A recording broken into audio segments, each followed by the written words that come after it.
వచ్చినట్లు మీకు అసలు అక్కడ వాళ్ళ ఇంటి వరకు ఎంతవరకు ఇచ్చారు మీకు హక్కు? గేట్ వరకే ఉంది, గేట్ వరకే వెళ్ళాలి, గేట్ వరకే చూసేసుకోవాలి, గేట్ కాడ నుంచి బయటకు వచ్చేయాలి.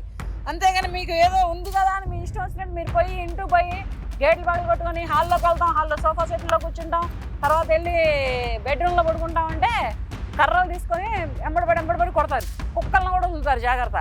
వాళ్ళ ఫ్యామిలీ విషయాలు మీకు అనవసరం మీడియా వరకు.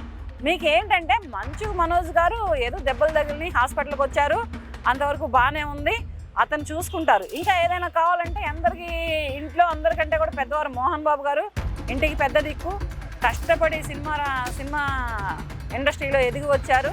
ఆయన ఇప్పటికీ తింటున్న ప్రతి రూపాయి కూడా, ఆయన పిల్లలే కానీ ఆయన కానీ తింటున్న ప్రతి రూపాయి కూడా సినిమా ఇండస్ట్రీ నుంచి సంపాదించిందే.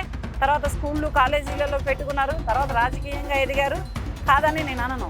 అసలు మీరెవరు అక్కడికి వెళ్ళి అక్కడ ఆ వెళ్ళి ఈ పిల్లి మీరు ఆ బల్లిని ఎక్కించి మాట్లాడడానికి మీ మీడియాకి ఏ హక్కు ఉన్నాయి, ఏ రైట్స్ ఉన్నాయి? అంటే ఆయన చేత మైకుల చేతనో చెప్పుల చేత తన్నులు తినడానికి వెళ్ళారా? పైగా కొంచెం గతి తప్పింది అని మాట్లాడుతున్నారంట. ఆయనకేమి మతేమీ తప్పలేదు, బాగానే ఉంది ఆయనకి. మీరు అటువంటి ఏమి ఇది చేసి రూమర్స్ చేయొద్దు. వాళ్ళ తండ్రి కొడుకులు వాళ్ళు మాట్లాడుకుంటారు, వాళ్ళు కలుసుకుంటారు, వాళ్ళ ఫ్యామిలీ ఒకటైంది. మీరందరూ ఇప్పుడు ఇంత చేయడం వలన ఇప్పుడు మా మోహన్ బాబు గారి భార్య ఒంట్లో బాలేక హాస్పిటల్లో బెడ్ మీద ఉన్నారు. మరి దానికి ఏం చెప్తారు రీజన్? మరి ఇది కూడా మీ సోషల్ మీడియా అదేనని చెబుతున్నా. సోషల్ మీడియా చెయ్యండి అయ్యా. ఇప్పుడు మీ సోషల్ మీడియా చేయబట్టే ఏదైనా బయట పబ్లిసిటీ అవుతుంది, 10 మంది ప్రజల్లోకి వెళుతుంది, కాదని నేను చెప్పను. కానీ అతికి మించి వెళ్ళి మీరు గతి లేకుండా చేసుకోవద్దు. పెద్ద సెలబ్రిటీస్ని చేస్తారో, పెద్ద రాజకీయ నాయకులను చేస్తారో చెయ్యండి, ఎంతవరకు హద్దే. పవన్ కళ్యాణ్ గారి దగ్గరికి వెళ్ళండి, ఎంతైనా ఇస్తాడు. కానీ మోహన్ బాబు గారు ఏంటి, అతనే ఫస్ట్ అసలు ముందలే ఫ్యామిలీ ఫ్రస్ట్రేషన్లో ఆయన ఉన్నప్పుడు మీరు ఇంకా మరి చేయొద్దు కదా వెళ్ళి.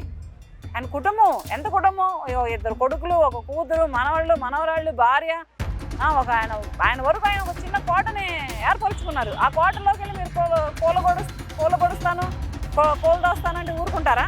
ఊరుకోరు కదా. ఇక నుంచి అయినా నేను చెప్పేది ఏంటంటే మీ మీడియా వాళ్ళకి వెళ్ళండి, తీయండి, కానీ హద్దు వరకే ఉండండి. హద్దు మీరి ప్రవర్తించి మీరు ఎక్కడ దేనికి కూడా ఇది తెచ్చుకోవద్దు. మీరు బ్యాడ్ అవ్వద్దు, అవతల వాళ్ళని కూడా బ్యాడ్ చేయొద్దు. ఇప్పుడు మోహన్ బాబు గారు 45 ఏళ్ళ బట్టి సినిమా ఇండస్ట్రీలో ఉన్నారు. ఆయన ఎవరి మీద చేసుకున్నారనో, ఎవరినైనా కొట్టారనో, ఎవరికైనా అన్యాయం చేశారనో, ఎవరికైనా ఇది చేశారనో ఎక్కడ రూమర్స్ లేవు. కష్టపడ్డారు ఆయన, తిండికే బాధపడ్డారు, ఉండడానికే బాధపడ్డారు, ఆహారనిశలు మానారు, నిద్రాహారాలు మానారు, ఎన్నో బాధలు పడి ఆ స్థాయికి వచ్చారు. ఒక మీటింగ్లో చెప్పారు, ఇంటికి రెంట్ కట్టకపోతే ఓనర్ గిన్నెలో పాస్ పోసి పెట్టిందని.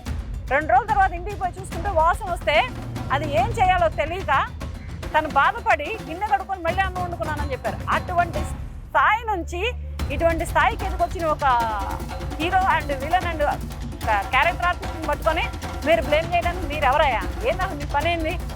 ఎంతవరకు ఉండాలో అంతవరకే ఉండండి. ఎవరికైనా ఇప్పుడు తండ్రి కొడుకులు కొట్టుకుంటారు, మామూలు ఎవరో పేదవాళ్ళు, మిడిల్ క్లాస్ వాళ్ళు, వాళ్ళ దగ్గరికి వెళ్ళరే, వాళ్ళని అడగరే, వాళ్ళకు కూడా వెళ్ళండి. ప్రతి ఇంట్లో ఒక గొడవ ఉంటుంది, 3 పిల్లల దగ్గర ఉంటుంది, తండ్రి కొడుకుల దగ్గర ఉంటుంది, తల్లి కూతురు దగ్గర ఉంటుంది. అంటే కొంచెం వస్తే చాలు, మీ ఇష్టం వచ్చినట్టు మీరు ఎంత రాసిపారా చేసేస్తారా? ఆయనది నేను ఆడియో విన్నాను, చాలా బాధపడ్డారు ఆయన. ఎంత అంటే అంత కృంగిపోయి మాట్లాడుతున్నారు ఆయన. అతన్ని అంత బాధ పెట్టద్దు. ఒక హోదాలో ఉన్న వ్యక్తి, ఒక వయసుకు వచ్చిన వ్యక్తి, అతను అంత బాధ పెట్టి మీరు కూడా తీసుకోవద్దు. తీయండి, మంచికే తీయండి దయచేసి.